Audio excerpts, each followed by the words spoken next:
ಈ 39ನೇ ಅಧ್ಯಾಯದಲ್ಲಿ ನಾವು ಇವತ್ತು ಅಕ್ರೂರನ ಚರಿತ್ರೆಯನ್ನು ನೋಡಬೇಕಾಗಿದೆ. ವೈಶಂಪಾಯನರು ಜನಮೇಜಯ ರಾಜನಿಗೆ ಕಥೆಯನ್ನು ಮುಂದುವರೆಸಿದರು. ಈ ಅಕ್ರೂರನಿಗೆ ಕೃಷ್ಣನಲ್ಲಿ ವೈರ ಉತ್ಪನ್ನ ಆಯಿತು ಅಂತ ಇದು ಕಥೆ ಬರ್ತಾ ಇದೆ. ವಾಸ್ತವಿಕವಾಗಿ ಅಕ್ರೂರ ಕೃಷ್ಣನ ಪರಮ ಭಕ್ತನೇ ಆಗಿದ್ದ.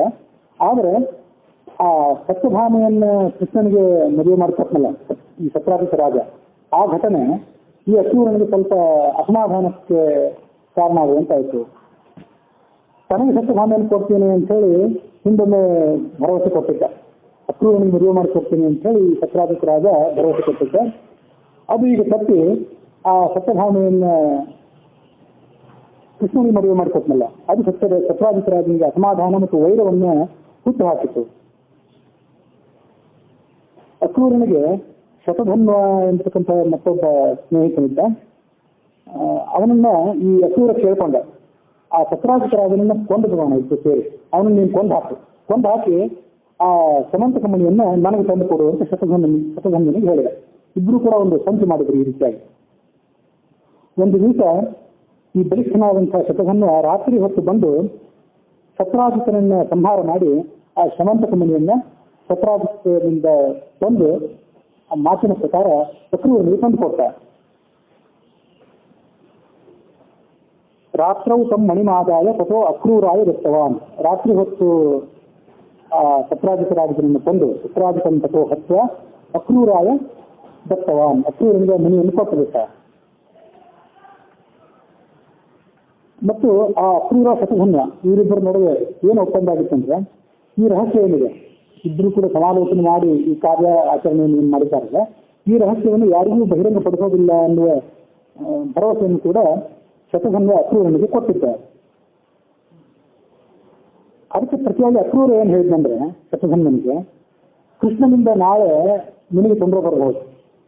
ಯಾಕಂದ್ರೆ ಕೃಷ್ಣನ ಪತ್ನಿಯಾದಂತಹ ಸತ್ಯಭಾಮಿಯ ಅಪ್ಪ ಸತ್ರಾಜಿತ, ಅವನನ್ನು ಈ ಶತಧನ್ವ ಕೊಂದಿರೋದ್ರಿಂದಾಗಿ ಆ ಮಾವನನ್ನು ಕೊಂದ ಸಿಟ್ಟಿನಿಂದ ಕೃಷ್ಣ ಶತಧನ್ವನ ಮೇಲೆ ಪ್ರತೀಕಾರ ಮಾಡಬಹುದು ಅನ್ನುವ ಪೂರ್ವಗ್ರಹಿಸಿ ಅರಿವಿತ್ತು. ಹಾಗೊಂದು ಸಂದರ್ಭ ಬಂದರೆ ನಿನಗೆ ನಾನು ಸಹಾಯ ಮಾಡ್ತೀನಿ, ಕೃಷ್ಣನಿಂದ ಏನೂ ತೊಂದರೆ ನಿನಗೆ ಆಗದೇ ಇರುವಂತೆ ನಾನು ಸಹಾಯ ಮಾಡ್ತೀನಿ ಅಂತ ಹೇಳಿ ಆ ಅಕ್ರೂರನು ಕೂಡ ಕೃಷ್ಣ ಈ ಶತಧನ್ವನಿಗೆ ಸಮಾಧಾನ ಹೇಳಿದ ಮತ್ತು ಆಶ್ವಾಸನೆಯನ್ನು ಕೊಟ್ಟ. ಕೃಷ್ಣ ಆ ಸಂದರ್ಭದಲ್ಲಿ ಹಸ್ತಿನಾವತಿಗೆ ಹೋಗಿದ್ದ. ಹಸ್ತಿನಾವತಿಯಲ್ಲಿ ಕಾರ್ಯಾಂತರ ಇತ್ತು. ಆ ಕಾರ್ಯಾಂತರಕ್ಕಾಗಿ ಯಾವ ಕಾರ್ಯ ಆ ಸಂದರ್ಭದಲ್ಲಿ ಕೃಷ್ಣ ಸತ್ರು ಅಂತ ಅರ್ಜುನ ಮನೆಯಲ್ಲಿ ಸುತ್ತು ಸತ್ರು ಅಂತ ಏನು ಕಥೆ ಬರ್ತದಲ್ಲ, ಹಾಗಾಗಿ ಹಸ್ತಿನಾವತಿ ಜನರೆಲ್ಲರೂ ಕೂಡ ಪಾಂಡವರ ಸಲುವಾಗಿ ತೀವ್ರ ಶೋಕಾಚರಣೆಯನ್ನು ಮಾಡಿದ್ರು. ಆ ಸಂದರ್ಭದಲ್ಲಿ ಕೃಷ್ಣನು ಕೂಡ ಪಾಂಡವರು ಸತ್ರು ಅಂತ ಆ ಶೋಕಾಚರಣೆಯಲ್ಲಿ ಪಾಲ್ಗೊಳ್ಳಬೇಕು ಅನ್ನುವಂಥ ನಾಟಕಕ್ಕಾಗಿ ಮುಖ್ಯವಾಗಿ ಬರುವಂತಹದ್ದು ಕೃಷ್ಣ ಬರಲಿಲ್ಲ ಅಂದ್ರೆ ಪಾಂಡವ ಸರ್ಕಾರ ಗ್ಯಾರಂಟಿ ಆಗ್ತಿರ್ಲಿಲ್ಲ. ದುರ್ಯೋಧನಾದಿಗಳಿಗೆ ಏನಾಗ್ತಿತ್ತು ಅಂದ್ರೆ, ಅವರು ಭೀಮಾದಿಗಳನ್ನ ಪಂಚಪಾಂಡವರನ್ನ ನಾವು ಕೊಂದಿದ್ದೇವೆ ಅಂತ ಹೇಳಿ ಅವರಿಗೆ ನಿಶ್ಚಿತ ಆಗಬೇಕಾಗಿತ್ತು. ನಿಶ್ಚಿತ ಆಗಿ ಅವರು ತಮ್ಮ ಮುಂದಿನ ಸಂಚನ್ನ ಅಲ್ಲಿಗೆ ನಿಲ್ಲಿಸಬೇಕಾಗಿತ್ತು. ಅದಕ್ಕಾಗಿ ಕೃಷ್ಣ ಬರಲಿಲ್ಲ ಅಂದ್ರೆ ಕೃಷ್ಣನಿಗೆ ಪಾಂಡವರು ಬದುಕಿದ್ದಾರೆ ಅಂತ ಗೊತ್ತಿರ್ತದೆ ಅಂತ ಹೇಳಿ ದುರ್ಯೋಧನಾದಿಗಳಿಗೆ ಪರಿಸ್ಥಿತಿ ಬರ್ತದೆ. ಅದಕ್ಕಾಗಿ ಕೃಷ್ಣನು ಬಂದ ಈ ಶೋಕಾಚರಣೆಯಲ್ಲಿ ಪಾಲ್ಗೊಂಡ ಅಂತಂದ್ರೆ ಪಾಂಡವರು ಸತ್ತು ಹೋಗಿದ್ದಾರೆ ಅಂತಂದ್ರೆ ಎಲ್ಲರಿಗೂ ಕೂಡ ನಿಶ್ಚಿತವಾಗಿದೆ. ಅದಕ್ಕಾಗಿ ಈ ಕೃಷ್ಣನು ಕೂಡ ತನಗೆಲ್ಲ ಗೊತ್ತಿದ್ರು ಕೂಡ ಅಲ್ಲಿ ಬಂದು ಆ ಪಾಂಡವರ ಶೋಕಾಚರಣೆಗೆ ಅವರ ಸಾಧ್ಯಕ್ರಿಯೆ ಇತ್ಯಾದಿ ಪಾಲ್ಗೊಂಡ ಕೃಷ್ಣ. ಹಾಗಾಗಿ ಆ ದುರ್ಯೋಧನನ ಪುತ್ರ ಕೂಟ ಏನಿತ್ತಲ್ಲ ಅದು ಪಾಂಡವರ ಸತ್ತಂತಹ ಶೋಕಾಚರಣೆಯನ್ನು ಮತ್ತು ತಮ್ಮ ಒಳಗಿನ ಸಂತೋಷದ ಆಚರಣೆಯನ್ನು ಸಂಭ್ರಮದಿಂದ ಮುಂದುವರೆಸಿದ್ರು ಅಂತ ನಾವು ಆ ಕಥೆಯನ್ನು ಕೇಳ್ತೇವೆ. ಹಾಗಾಗಿ ಕೃಷ್ಣ ಆ ಸಂದರ್ಭದಲ್ಲಿ ಹಸ್ತಿನಾವತಿಗೆ ಹೋಗಿದ್ದ. ಸತ್ಯಭಾಮೆಗೆ ತನ್ನ ತಂದೆಯ ಈ ಸದ್ಗೋಲೆಯಿಂದ ಬಹಳ ದುಃಖ ಆಗಿ ಆಕೆ ಏನ್ ಮಾಡಿದ್ವಿ ಅಂದ್ರೆ, ತನ್ನ ಗಂಡನಾದಂತಹ ಕೃಷ್ಣನಿಗೆ ಈ ಕಥೆಯನ್ನು ನಾನು ತಿಳಿಸಬೇಕು ಅಂತ, ಈ ಸುದ್ದಿಯನ್ನು ನಾನು ತಿಳಿಸಬೇಕು ಅಂತ ಹೇಳಿ ಬಹಳ ಅವಸರದಿಂದ ಆಕೆ ಒಂದು ರಥವನ್ನು ಏರಿ ಹಸ್ತಿನಾವತಿಗೆ ಹೋದ್ಲು. ಹಸ್ತಿನಾವತಿಗೆ ಹೋಗಿ ಕೃಷ್ಣನಿಗೆ ಎಲ್ಲ ಸಂಗತಿಯನ್ನ ಅರಿವಿದೆ, ಹೀಗೆ ಆಯ್ತು ಇದೆ ಅಂತ. ಹೀಗೆ ನನ್ನ ತಂದೆಯಾದಂತಹ ಸತ್ರಾಜಿತನನ್ನ ಯಾರೋ ಕೊಂದು ಹಾಕಿದ್ದಾರೆ, ಕೊಂದು ಹಾಕಿ ಸಮಂತಕ ಮಣಿಯನ್ನು ಅಪಹಾರ ಮಾಡಿದ್ದಾರೆ ಅಂತ ಕಥೆಯನ್ನು ಹೇಳಿದ್ಲು. ಇದು ಮುಂದೆ ಇದೆ ಆ ಕಥೆ. ಅದೊಂದು ಏನಾಗ್ತಂದ್ರೆ ಆ ಕಥೆಗಳನ್ನು ಮರ್ಸೋಗಿರುತ್ತೆ. ಪಾಂಡವರು ಕೌರವರ ಕುತಂತ್ರದಿಂದ ಅರ್ಜುನ ಮನೆಯಲ್ಲಿ ಗಂಧರಾಗುವ ವಿಷಾದ ವಾರ್ತೆಯನ್ನು ಕೇಳಿ ಕೃಷ್ಣ ಹಸ್ತಿನಾವತಿಗೆ ಹೋಗಿದ್ದ ಅಂತ ಹೇಳಿ ಇಲ್ಲಿ ಮುಂದೆ ಕಥೆ ಇದೆ. ಆವಾಗ ಕೃಷ್ಣ ಏನ್ ಮಾಡಿದ ಅಂತಂದ್ರೆ, ಈ ಸುದ್ದಿ ಗೊತ್ತಾಗ್ತಿಲ್ಲ, ತನ್ನ ಜೊತೆ ಇದ್ನಲ್ಲ ಸಾತ್ಯಕಿ ಅಂತ ಅವನು ಕೂಡ ಎದುಕುಲದ ಒಬ್ಬ ವೀರನೇ. ಆ ಸಾತ್ಯಕಿಗೆ ಈ ಅಂತ್ಯಕ್ರಿಯೆ ಸಂಬಂಧವಾದಂತಹ ವಿವಿಧ ಕ್ರಿಯೆಗಳಲ್ಲಿ, ಮುಂದಿನ ಕ್ರಿಯೆಗಳಲ್ಲಿ ನೀನು ನನ್ನ ಪರವಾಗಿ ಹಸ್ತಿನಾವತಿಯಲ್ಲಿ ನಿಂತು ಆ ಕಾರ್ಯಕ್ರಮದಲ್ಲಿ ನೀನು ಪಾಲ್ಗೊಳ್ಳು, ನಾನು ಇದೊಂದು ಅವಸರದ ಪ್ರಸಂಗ ಇರೋದ್ರಿಂದ ದ್ವಾರಕೆಗೆ ತೆರೆಯುತ್ತೇನೆ ಅವಸರದಿಂದ ಅಂತ ಹೇಳಿದ. ಹಾಗಾಗಿ ಸತ್ಯಭಾಮೆ ಜೊತೆಗೆ ಕೃಷ್ಣ ದ್ವಾರಕೆಗೆ ಬಂದ. ಅಲ್ಲಿಂದ ಪಾಂಡವಾನಾಂತ ದಗ್ಧಾನಾಂ ಹರಿ ಕೃತ್ಯ ಉದಕಪ್ರಿಯಾಂ ಜಲಕರ್ತನ ಕ್ರಿಯೆಯನ್ನು ಕೊಟ್ಟು ಕುಲ್ಯಾರ್ಥೇತ ಪಾಂಡವನ ನಯೋದಯ ಸಾತ್ಯಕಿ ಯದುವೀರನಾದಂತಹ ಸಾತ್ಯಕಿಯನ್ನ ಆ ಕೆಲಸಕ್ಕೆ, ಮುಂದಿನ ಕೆಲಸಕ್ಕೆ ನಿಯೋಜನೆ ಮಾಡಿ ತಾನು ಸತ್ಯಭಾಮಿಯ ಜೊತೆಗೆ ದ್ವಾರಕೆಗೆ ಬಂದ. ತನ್ನ ಅಣ್ಣನಾದಂತಹ ಬಲರಾಮನಿಗೆ ನಡೆದಂತಹ ಎಲ್ಲಾ ಸಮಾಚಾರವನ್ನು ಹೇಳಿದ ಕೃಷ್ಣ.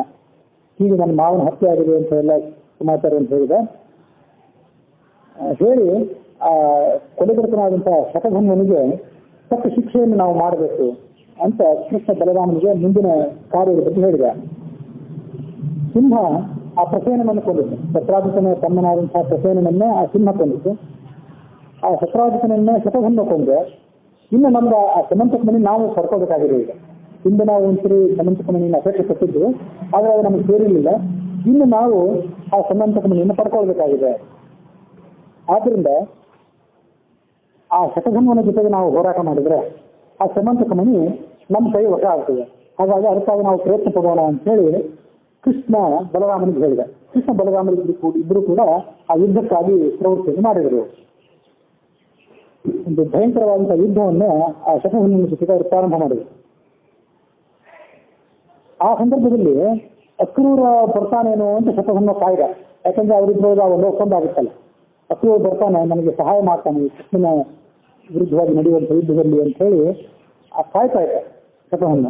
ಆದ್ರೆ ಅಕ್ರೂರ ಆ ಸಂದರ್ಭದಲ್ಲಿ ಸರಿಯಾಗಿ ಕೈ ಕೊಟ್ಟಿದ್ದ.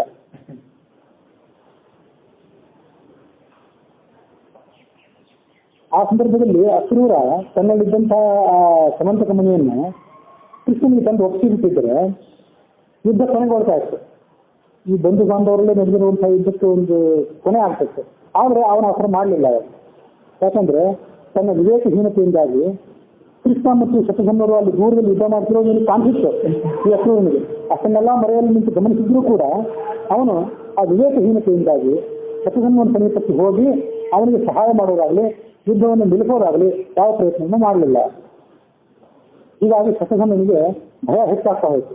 ಅಕ್ರೂರ ಬರ್ತೀನಿ ಅಂತ ಹೇಳಿದ, ಬರಲಿಲ್ಲ, ಇಲ್ಲಿ ಕೃಷ್ಣನನ್ನು ಎದುರಿಸೋದು ಹೇಗೆ ಅಂತ. ಹಾಗಾಗಿ ಅವನೇನ್ ಮಾಡಿದ, ಈ ರಣರಂಗದಿಂದ ಪಲಾಯನ ಮಾಡಿಬಿಡಬೇಕು ಅಂತ ಆಲೋಚನೆ ಮಾಡಿ ತಾನು ಕೂತಿದ್ದಂತ ರಥವನ್ನ ಯುದ್ಧ ಭೂಮಿಯಿಂದ ಕೆಲವು ನೂರಾರು ಮೈಲ್ ಓಡಿಸ್ಕೊಂಡು ಹೋಗಿ ಅಲ್ಲಿ ರಥವನ್ನು ನಿಲ್ಲಿಸಿ, ಯಾಕಂದ್ರೆ ಅಷ್ಟೊತ್ತಿಗಾಗಲೇ ಕುದುರೆಗಳಿಗೆ ತೀವ್ರವಾದಂಥ ದಣಿವಾಗಿತ್ತು. ಆ ಕೃಷ್ಣನು ಕೂಡ ಹಿಂಬಾಲಿಸಿಕೊಂಡು ಬಂದಂಥವನು ಶತಧನ್ವನಿಗೆ ಸಾಕಷ್ಟು ಶಸ್ತ್ರ ಪ್ರಯೋಗವನ್ನು ಮಾಡಿದ್ದ. ಮೊದಲೇ ಗಣಿದಂತಹ ಕುದುರೆಗಳು ಆ ಸಂದರ್ಭದಲ್ಲಿ ಮರಣ ಹೊಂದಿಬಿಟ್ರು. ಆಗ ಕೃಷ್ಣ ಬಲರಾಮನಿಗೆ ಹೇಳಿದ್ನಿ, ನೀನು ಇಲ್ಲೇ ಕೂತಿರುವ ಅಣ್ಣ, ನಾನು ಆ ಶತಧನ್ವನನ್ನ ಕಾಲ್ನಡಿಗೆಯಿಂದ ಹಿಂಬಾಲಿಸ್ತೇನೆ. ಕಾಲ್ನಡಿಗೆಯಿಂದ ಹಿಂಬಾಲಿಸಿ ಅವನ ಕಡೆಯಿಂದ ಸಮಂತಕ ಮಣಿಯನ್ನು ಬಲಾತ್ಕಾರದಿಂದ ತರ್ತೇನೆ. ಹಾಗಾಗಿ ನೀನು ಇಲ್ಲೇ ನಿಲ್ಲು ಅಂತ ಅಣ್ಣನನ್ನ ಅಲ್ಲೇ ನಿಲ್ಲಿಸಿದ.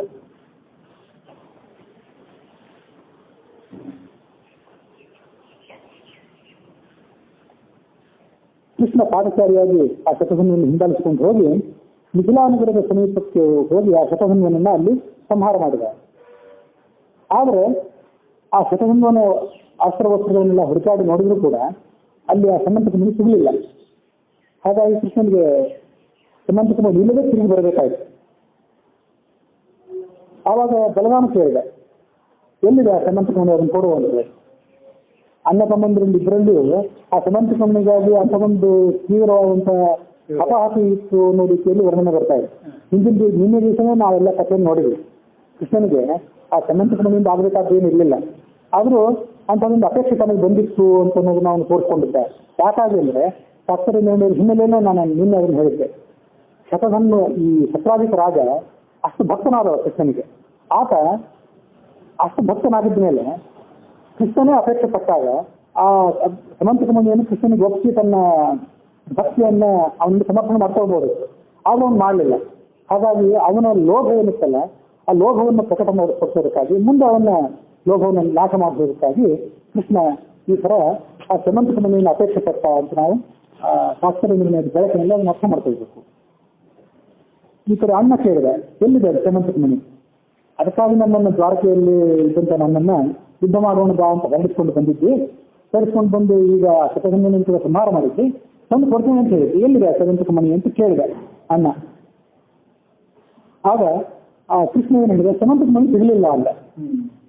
ಅಣ್ಣನಿಗೆ ಬಹಳ ಅಸಮಾಧಾನ ಆಯ್ತು. ಸರ್ವನಾಶ ಆಗಲಿ, ಎಲ್ಲ ಹಾಳಾಗಿ ಹೋಗಲಿ ಅಂತ ಹೇಳಿದ. ಆ ತಮ್ಮನ ಮೇಲೆ ಅವನಿಗೆ ಸಂದೇಹ ಬಂತು ಅಂತ ಇಲ್ಲೇ ಮುಂದೆ ಬರ್ತಾನೆ. ನಾಸ್ತಿ ಕೃಷ್ಣ ಶ್ಲೋವಾಚ ತಥೋ ರಾಮೋ ಋಷಾನ್ವಿತ. ನಾಸ್ತಿ, ಅದು ಸಮಂತಕ ಮುನಿ ಸಿಗಲಿಲ್ಲ ನನಗೆ ಅಂತ ಕೃಷ್ಣ. ತಥೋ ರಾಮ ಋಷಾನ್ವಿತ. ಆ ಬಲರಾಮನಿಗೆ ಬಹಳ ರೋಷ ಬಂತು. ಧಿಕ್ಶಬ್ದ ಅಸಕೃತ್ಯ, ಧಿಕ್ಕಾರ ಅಂದ. ಅಸಕೃತ್ ಅನೇಕ ಬಾರಿ ಪ್ರತ್ಯವಾದ ಜನಾರ್ದನ. ಆಮೇಲೆ ಬಂದು ಹೇಳಿದ, ನನಗೆ ಯಾವುದೂ ಬೇಕಾಗಿಲ್ಲ, ನೀನು ಬೇಕಾಗಿಲ್ಲ, ನಿನ್ನ ಬಂಧು ಬಾಂಧವರು ಬೇಕಾಗಿಲ್ಲ, ನಿನ್ನ ದ್ವಾರಕೆಯೂ ಬೇಕಾಗಿಲ್ಲ ಅಂತ ಹೇಳಿ ಅವರೆಲ್ಲರನ್ನು ಬೈದ. ನೀನು ನನ್ನ ತಮ್ಮ ಅನ್ನೋ ಕಾರಣದಿಂದ ನಿನ್ನ ಎಲ್ಲ ವರ್ತನೆಗಳ ಬಗ್ಗೆಯೂ ನಾನು ಇಷ್ಟು ದಿವಸ ಕಾರಣದಿಂದ ನಡೆದುಕೊಂಡು ಬಂದಿದ್ದೇನೆ. ಈ ವಿಷ್ಣು ವಂಶದ ಯಾವ ಪ್ರಜೆಗಳಿಂದ ನನಗೆ ಆಗಬೇಕಾದಂಥ ಕೆಲಸವೇನೂ ಇಲ್ಲ. ಈ ದ್ವಾರಕಾನಗರದಲ್ಲಿ ನೀನೇ ಇರು, ನಿನಗೆ ಒಳ್ಳೇದಾಗಲಿ, ನಾನು ಇಲ್ಲಿಂದ ಹೋಗಿಬಿಡ್ತೇನೆ ಅಂತ ಮಿಥಿಲಾ ನಗರಕ್ಕೆ ಹೊರಟೋಗ್ಬಿಟ್ಟ ಬಲರಾಮ. ಆ ನಗರಾಧಿಪತಿ ಆದಂಥ ಅರಸನಿಂದ ಸತ್ಕಾರವನ್ನು ಪಡೆದುಕೊಂಡ. ಆ ಸಂದರ್ಭದಲ್ಲಿ ಯಾರಿತ್ತು ಮಿಥಿಲಾ ನಗರಕ್ಕೆ ಅಧಿಪತಿ? ಅದನ್ನು ನಾವು ಸ್ವಲ್ಪ ಹುಡುಕಾಡಿದ್ರೆ ನಮಗೆ ಮಾಹಿತಿ ಸಿಗಲಿಲ್ಲ. ಕೃಷ್ಣ ಕಾಲದಲ್ಲಿ ಮಿಥಿಲಾ ನಗರಕ್ಕೆ ಅಧಿಪತಿ ಯಾರಿದ್ದು ಅಂತ ನನಗೆ ಮಾಹಿತಿ ಸಿಗಲಿಲ್ಲ. ಇಲ್ಲಿ ಆ ನಗರಕ್ಕೆ ಅಧಿಪತಿ ಆದಂಥ ರಾಜನಿಂದ ಸತ್ಕಾರವನ್ನು ಮತ್ತೆ ಎಲ್ಲ ರೀತಿಯಾದಂಥ ವಸತಿ ಇತ್ಯಾದಿಗಳನ್ನು ಅನುಕೂಲ ಮಾಡಿಕೊಂಡು ಆ ಬಲರಾಮ ಆ ಮಿಥಿಲಾ ನಗರದಲ್ಲೇ ವಾಸ ಮಾಡಿಕೊಂಡು ಎದ್ದುಬಿಟ್ಟ. ಭ್ರಾತೃತ್ವ ಮರ್ಷಯಿಷ್ಯಾನಿ ಸ್ವಸ್ತಿತೇಸ್ತು ವೃದಾಮ್ಯಹಂ. ನೀನು ನನ್ನ ಸಹೋದರ ಅಂತ ವಿಶ್ವ ಸಹನೆಯಿಂದ ಇದ್ದೆ, ನೀನು ಒಳ್ಳೇದಾಗಲಿ, ನಾನು ಹೊಸ ಹೋಗ್ತೀನಿ. ಕೃತ್ಯಂ ಮನೆ ದ್ವಾರಕೆಯಿಂದ ನನಗೆ ಆಗಬೇಕಾದ್ದೇನಿಲ್ಲ.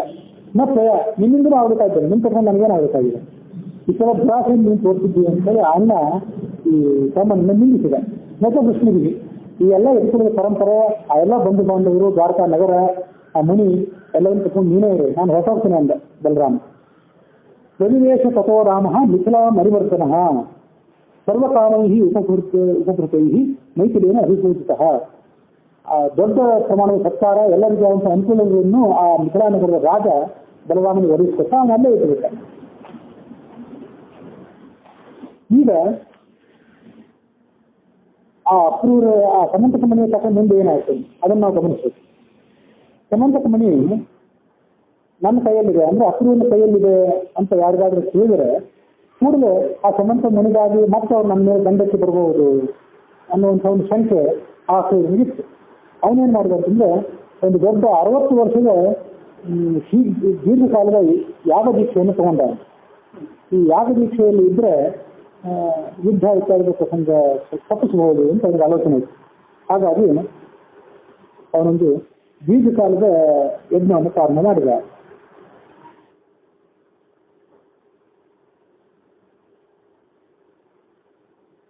ಷಷ್ಟಿ ವರ್ಷಾಣಿ ಧರ್ಮಾತ್ಮ ಯಜ್ಞೇಶು ವಿನಿಯೋಗ. ಒಟ್ಟಾಗಿ 60 ವರ್ಷದ ಕಾಲದಲ್ಲಿ ಅವನು ಯಜ್ಞ ಪ್ರಾರಂಭ ಮಾಡಿದ. ನಾನಾ ರೀತಿಯಾದಂಥ ಆ ಯಜ್ಞ ಸಂದರ್ಭದಲ್ಲಿ ವಿವಿಧ ದಾನಗಳನ್ನು ಮಾಡ್ತಿದ್ದ. ಅವನ ತಾಯಿಯೂ ಕೂಡ ಗಾಂಧಿನಿ ಪುತ್ರ ಅಂತ ಅಲ್ಲಿ ಮತ್ತೆ ನೆನಪು ಮಾಡ್ಕೊಂಡಿದ್ದಾರೆ. ಮೊನ್ನೆ ದಿವಸ ನಾವು ಗಾಂಧಿನಿ ಕಥೆಯನ್ನು ಕೇಳಿದ್ವಿ. ಆಕೆ ಗರ್ಭದಲ್ಲಿದ್ದಾಗಲೇ ನಾನು ಮುಂದೆ ಹುಟ್ಟಿದ ಮೇಲೆ ಪ್ರತಿ ದಿವಸ ಒಂದು ಗೋದಾನ ಮಾಡ್ತೀನಿ ಅಂತ ತಂದೆ ಕಡೆಯಿಂದ ಸಂಕಲ್ಪ ಮಾಡಿಕೊಂಡರು. ಅಂತಹ ಪುಣ್ಯಾತ್ಮ ಮಹಿಳೆ ಆಕೆ. ಅವಳ ಪುತ್ರನಾದಂಥ ಈತ ಧಾರ್ಮಿಕ ಸ್ವಭಾವವನಾಗಿದ್ದ, ದಾನ ಸ್ವಭಾವವನಾಗಿದ್ದ. ಇನ್ನು ಸಮಂತಕ ಮಣಿಗೇರು ಅವನ ಕೈಯಲ್ಲಿ. ಹಾಗಾಗಿ ಅವನ ಸಂಪತ್ತು ಹೆಚ್ಚಾಗಿತ್ತು. ಮತ್ತೆ ಅದನ್ನೆಲ್ಲವನ್ನೂ ಅವನು ದಾನ ಧರ್ಮ ಇತ್ಯಾದಿಗಳಲ್ಲಿ ವಿನಿಯೋಗ ಮಾಡಿದ. ಯಾರ್ಯಾರಿಗೆ ಏನೇನು ಅಪೇಕ್ಷೆ ಇತ್ತು ಅದನ್ನೆಲ್ಲವನ್ನು ಕೊಡ್ತಾ ಇರ್ತಾರೆ. ಅಕ್ರೂರ ಯಜ್ಞ ಇತಿಕೆ ಖ್ಯಾತಸ್ತಸ್ಯ ಮಹಾತ್ಮನಃ. ಅವನ ದಾನ, ಅವನ ಯಜ್ಞ, ಅವನ ದಕ್ಷಿಣೆ ಕೊಡುವ ರೀತಿ ಇವೆಲ್ಲವೂ ಕೂಡ ಅಕ್ರೂರನ ಯಜ್ಞ ಅಂತ ಎಲ್ಲ ಕಡೆ ಕೂಡ ಹೆಸರನ್ನು ಗಳಿಸಿತ್ತು. ಈ ಸಂದರ್ಭದಲ್ಲಿ ದುರ್ಯೋಧನ ಆ ಬಲರಾಮನಿಗೆ ಏನು ಅಸಮಾಧಾನ ಆಗಿ ಮಿಥಿಲಾ ನಗರಕ್ಕೆ ಹೋಗಿದ್ನಲ್ಲ, ಆ ಸಂದರ್ಭವನ್ನು ದುರ್ಯೋಧನ ಉಪಯೋಗ ಮಾಡ್ಕೊಂಡ. ಅಲ್ಲಿ ಹೋಗಿ ಬಲರಾಮನ ಹತ್ರ ಇದ್ದು ಗದಾಯುದ್ಧವನ್ನು ಬಲರಾಮನಿಂದ ರಹಸ್ಯ ಸಮೇತವಾಗಿ ಅಧ್ಯಯನ ಮಾಡಿದ. ಅಥ ದುರ್ಯೋಧನೋ ರಾಜ ಗತ್ವಾಸು ಮಿಥಿಲಾಂ ಪ್ರಭು ಗದಾಂ ಶಿಕ್ಷಾಂ ತಥೋ ದಿವ್ಯಾನ್ ಬಲಭದ್ಯ ದವಾಪ್ತವಾನ್. ಹೀಗೆ ಸಕಲ ರಹಸ್ಯ ಸಮೇತವಾದಂತಹ ಗದಾವಿದ್ಯೆಯನ್ನು ಬಲರಾಮನಿಂದ ಆತ ಕಲಿತಾರೆ. ಮೊದಲು ಪಂಚಪಾಂಡವರು ಮತ್ತು ಕೌರವರೆಲ್ಲರೂ ಕೂಡ ದ್ರೋಣನಿಂದ ಎಲ್ಲ ರೀತಿಯಾದಂತಹ ಶಸ್ತ್ರಾಭ್ಯಾಸವನ್ನು ಮಾಡಿದ್ರು, ಅಸ್ತ್ರಶಸ್ತ್ರಾಭ್ಯಾಸವನ್ನು. ಈ ವಿಶೇಷ ಶಿಕ್ಷಣವನ್ನು ಬಲರಾಮನ ಕಡೆಯಿಂದ ಅವ್ನು ಮಾಡ್ಕೊಂಡ ಅಂತ ನಮ್ಮ ಮಾಹಿತಿಯನ್ನು ನೋಡ್ತೀವಿ. ಮಹಾಭಾರತದಲ್ಲಿ ಮತ್ತು ಮಹಾಭಾರತಕ್ಕಿರುವಂಥ ಉಳಿದ ಎಷ್ಟೋ ವ್ಯಾಖ್ಯಾನಗಳು ಮತ್ತು ಎಷ್ಟೋ ಮಹಾಭಾರತಕ್ಕೆ ಅನುಸಾರವಾಗಿ ನಿಂತಿರ್ತಕ್ಕಂಥ ಬೇರೆ ಎಷ್ಟೋ ಕವಿಗಳ ಸಾಹಿತ್ಯ ಇತ್ಯಾದಿಗಳಲ್ಲಿ ಬರೋ ಮಾಹಿತಿ ಏನಂದ್ರೆ ಇನ್ನು ಪ್ರಾಸಂಗಿಕವಾಗಿ ನೆನಪಿರುವಂತ ಹೇಳ್ತೀನಿ. ಭೀಮ ದುರ್ಯೋಧನ ಇವರಿಬ್ಬರಲ್ಲಿ ಭೀಮನಿಗೆ ದೈಹಿಕ ಬಲ ಹೆಚ್ಚು, ದುರ್ಯೋಧನಿಗೆ ದೈಹಿಕ ಬಲ ಸ್ವಲ್ಪ ಕಡಿಮೆ ಇದ್ರೂ ಕೂಡ ಗದಾವಿದ್ಯೆಯಲ್ಲಿ ಅವನಿಗೆ ನಿಪುಣತೆ ಹೆಚ್ಚು ಅಂತ ಹೇಳಿ ಮಹಾಭಾರತದಲ್ಲಿ ಕೂಡ ಒಂದು ಸೂಚನೆ ಇದೆ. ಆ ಸೂಚನೆಯನ್ನು ನಾವು ಸರಿಯಾಗಿ ಅರ್ಥ ಮಾಡ್ಕೊಳ್ಬೇಕು. ಇನ್ನು ಉಳಿದ ಎಷ್ಟೋ ಸಾಹಿತ್ಯದಲ್ಲಂತೂ ಭೀಮನ ದೈಹಿಕ ಶಕ್ತಿ ಹೆಚ್ಚು, ಆದರೆ ಗದಾಯುಧದ ರಹಸ್ಯಗಳೆಲ್ಲವೂ ಗೊತ್ತಿದ್ದು ದುರ್ಯೋಧನಿಗೆ ಹೆಚ್ಚು ಅಂತ ಎಲ್ಲ ಕಡೆ ವರ್ಣನೆ ಇದೆ. ಸಾಮಾನ್ಯ ಹುಂಬತನ ಜಾಸ್ತಿ ಅಂತ ಆ ಪ್ರವೃತ್ತಿ ಭೀಮನಿಗೆ.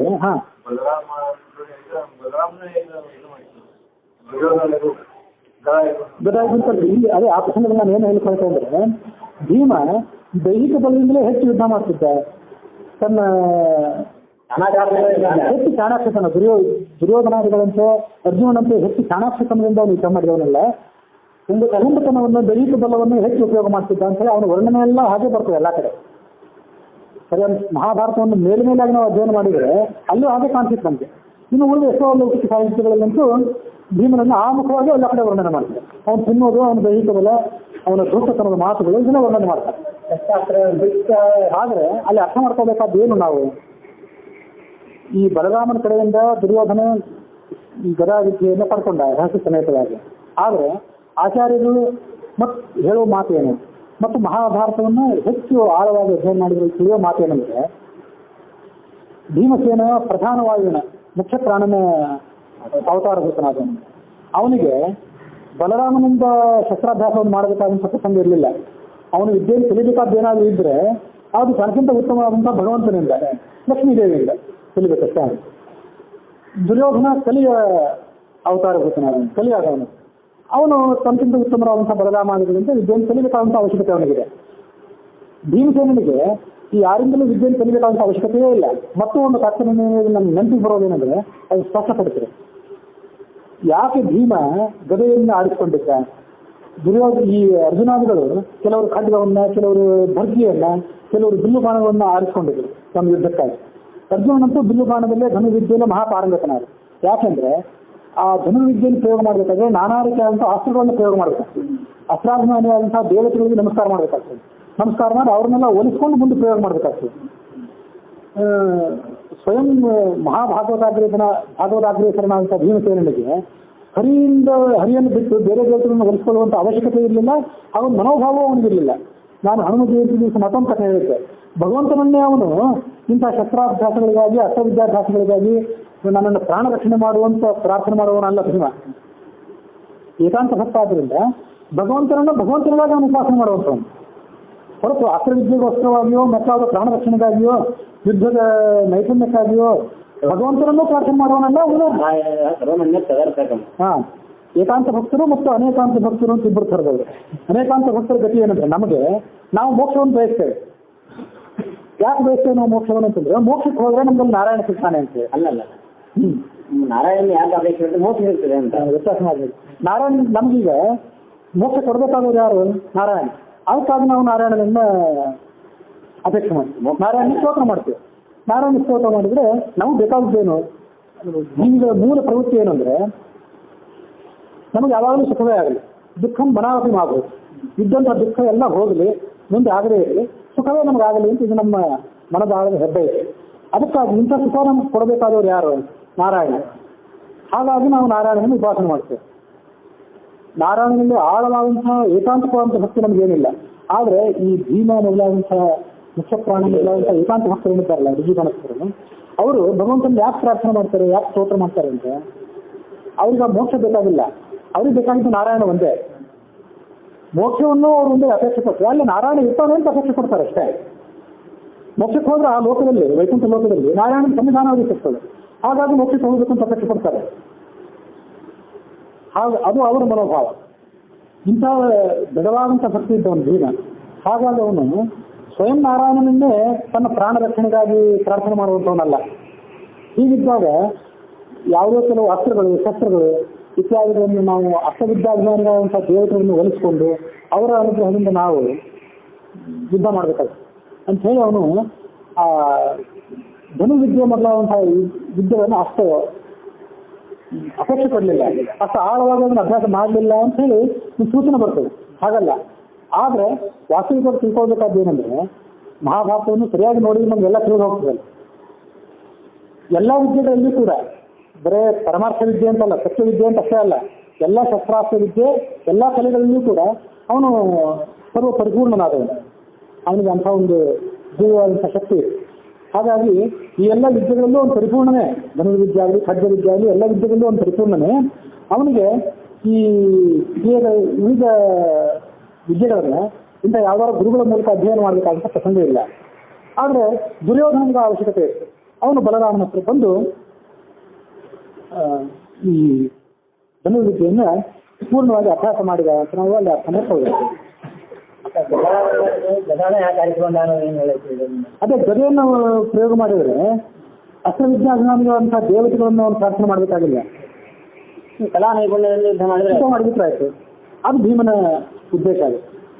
ಧನುರ್ವಿದ್ಯೆಯನ್ನು ಆರಿಸಿಕೊಂಡ್ರೆ ಬಿಲ್ಲಿಗೆ ಬಾಣ ಹೂಡಿದಾಗ ಮಂತ್ರಾಭಿಮಾನಿ ಅಂತ ದೇವತೆಯನ್ನು ಪ್ರಾರ್ಥನೆ ಮಾಡಿ ಆ ಮೂಲಕ ಬಾಣವನ್ನು ಪ್ರಯೋಗ ಮಾಡಬೇಕು. ಗದೆಯನ್ನು ಇಟ್ಕೊಂಡ್ರೆ ಯಾವ ದೇವತೆಯನ್ನು ಪ್ರಾರ್ಥನೆ ಮಾಡಬೇಕಾಗಿಲ್ಲ. ತನಗಿರುವಂಥ ತೋಳ್ಬಲ ಅದನ್ನು ಆಶ್ರಯಿಸಿ ತನ್ನ ಬುದ್ಧಿಯನ್ನು ಆಶ್ರಯಿಸಿ ಯುದ್ಧ ಮಾಡಿದ್ರೆ ಆಗ್ತಿತ್ತು. ಅದಕ್ಕಾಗಿ ಅವನು ಆ ಥರ ಯುದ್ಧ ಮಾಡ್ತಿದ್ದಾರೆ. ಆದರೆ ಸಂದರ್ಭಾನುಸಾರವಾಗಿ ಬೇರೆ ಅಸ್ತ್ರಗಳನ್ನು ಪ್ರಯೋಗ ಮಾಡಿದ ಅದನ್ನು ಕಥೆಯನ್ನು ಓದ್ತೇವೆ. ಹೀಗೆ ತಾತ್ಪರ್ಯ ನಿರ್ಣಯದ ಬೆಳಕಿನಲ್ಲಿ ಅಷ್ಟೇ ಅಲ್ಲ, ಮಹಾಭಾರತವನ್ನು ಕೂಡ ಸೂಕ್ಷ್ಮವಾಗಿ ಮಹಾಭಾರತದ ಎಲ್ಲ ಭಾಗಗಳನ್ನು ಅಧ್ಯಯನ ಮಾಡಬೇಕು.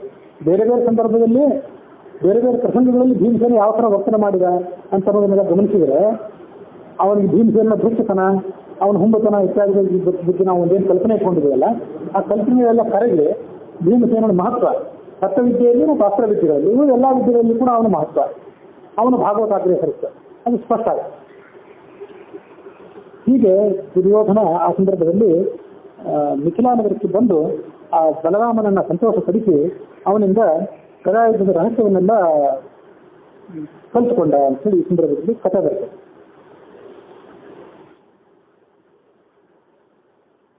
ಮುಂದೆ ಏನಾಯ್ತು ಅಂದ್ರೆ, ಈ ಕೃಷ್ಣಾದಿಗಳು ಬಲರಾಮನ ಅಲ್ಲೇ ಬಿಡಲಿಲ್ಲ ಮಿಥಿಲಾನಗರದಲ್ಲಿ.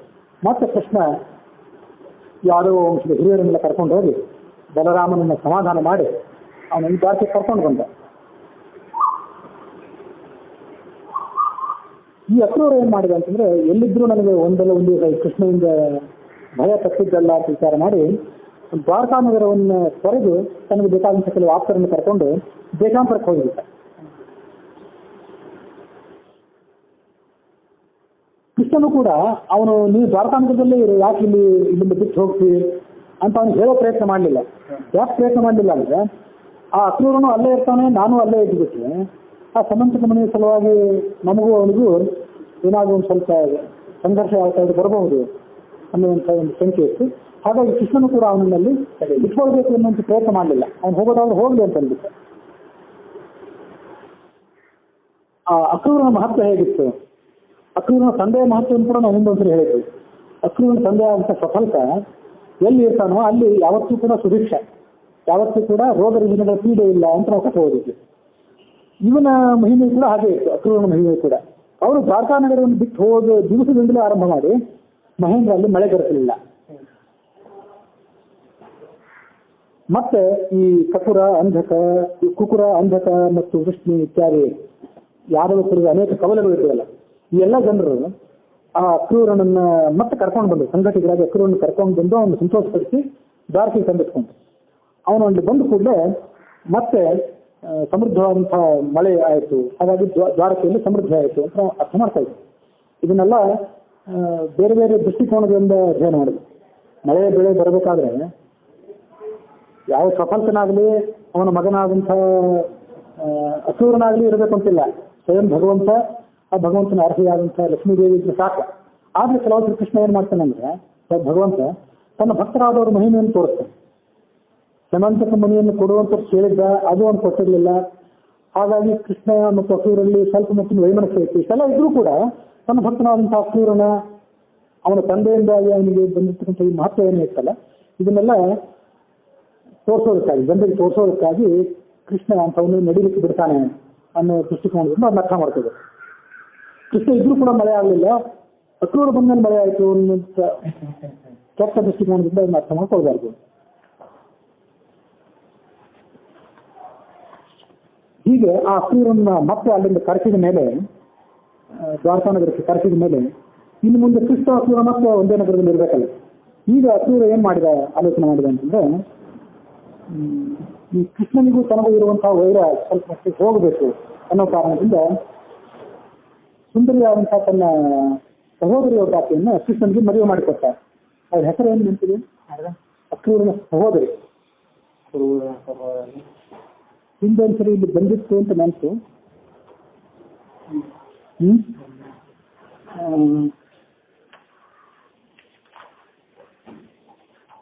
ಬಹಳ ಗೊಂದಲ ಆಗ್ತದೆ, ಎಲ್ಲ ಬೇರೆ ಬೇರೆ ಕಡೆ ಮಾಹಿತಿ ಬರ್ತಾರೆ.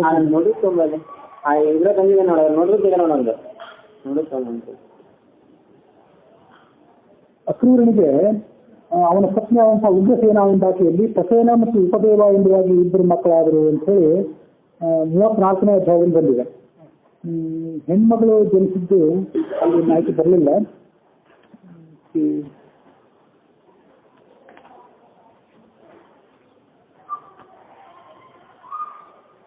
ಕೃತಿ ಬೇರೆ ಇಲ್ಲ, ಸಂಶಯ ಬಗೆಹರಿಸಿಕೊಂಡು ಅದನ್ನು ಉಳಿಸಬಾರ್ದು. ಬ್ರಹ್ಮಪುರಾಣವನ್ನು ಹೇಳುವಾಗ ಎಲ್ಲ ಒಂದು ವ್ಯವಸ್ಥಿತವಾಗಿ ರಾಜರ ಕಥೆ ಬಂದಾಗ ಬಂದ್ರೆ ಆಗ್ತದೆ ಅಂದ್ರೆ ಎಲ್ಲ ಬರ್ದಿದ್ದೇವೆ ನಮ್ಮ ಥರದ್ದೆಲ್ಲ. ಯದುವಂಶ ಒಟ್ಟು ಸೂರ್ಯವಂಶ ಎಲ್ಲ ಎಲ್ಲ ಬರೆದಿದ್ದೇವೆ. ಕೃಷ್ಣಿ, ಶೂರ, ಶೂರಸೇನ, ಗಾಂಧಾರಿ, ಯಾರಲ್ಲಿ ಹುಟ್ಟೋದು ಅವನು ಅಂಧಕ, ಸಫಲ್ಕನ ಮಗನ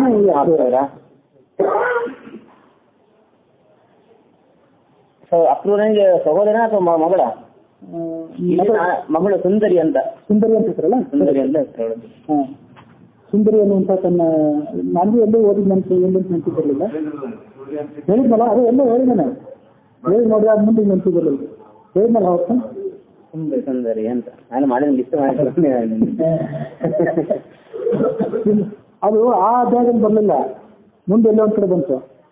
34ನೇ ಅಧ್ಯಾಯದಲ್ಲಿ ಮೊದಲು ಇಬ್ರು ಗಂಡು ಮಕ್ಕಳ ಬಗ್ಗೆ ಪ್ರಸ್ತಾವ ಬಂತು. ಅದ್ರ ಮುಂದೆ 35, 36ನೇ ಅಧ್ಯಾಯದಲ್ಲಿ ಮತ್ತೊಂದ್ಸರಿ ಇಂಥ ಮಗಳ ಪ್ರಸ್ತಾವ. ಅಲ್ಲ, ಎರಡಲ್ಲ, 13 ಜನ ಗಂಡು ಮಕ್ಕಳು ಅಲ್ಲಿ ಬಂದಿರೋ ಮಾಹಿತಿ. ಬ್ರಹ್ಮಪುರಾಣದಲ್ಲಿ ಬಂದಿರೋ ಮಾಹಿತಿ ಪ್ರಕಾರ 13 ಜನ ಗಂಡು, 1 ಹೆಣ್ಣು ಅಂತ. ಇಲ್ಲಿ ಇಬ್ರು ಗಂಡು ಮಕ್ಕಳು ಅಂತ ಹೇಳಿ ಮಾಹಿತಿ ಬಂತು. ಆಯ್ತು. ಸುಂದರಿ ಅಂತ ಹೇಳಿ ಆತನಿಗೆ ಒಬ್ಬಳು ಪುತ್ರಿ ಇದ್ಲು. ಆ ಪುತ್ರಿಯನ್ನು ಅವನು ಈ ಅಲ್ಲ, ಗಾಂಧಿನ ಮಗನೇ ಅಕ್ರೂರ.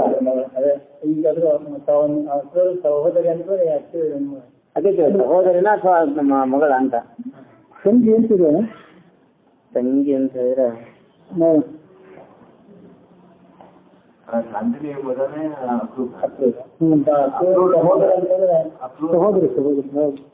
ಸಹೋದರಿ ಅಂತಂದ್ರೆ ಮತ್ತೆ ಗಾಂಧಿನಿ ಮಗಳ ಅನ್ನ.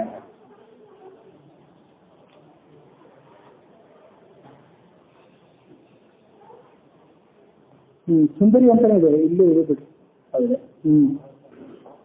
ಮಗಳು ಸರಿ.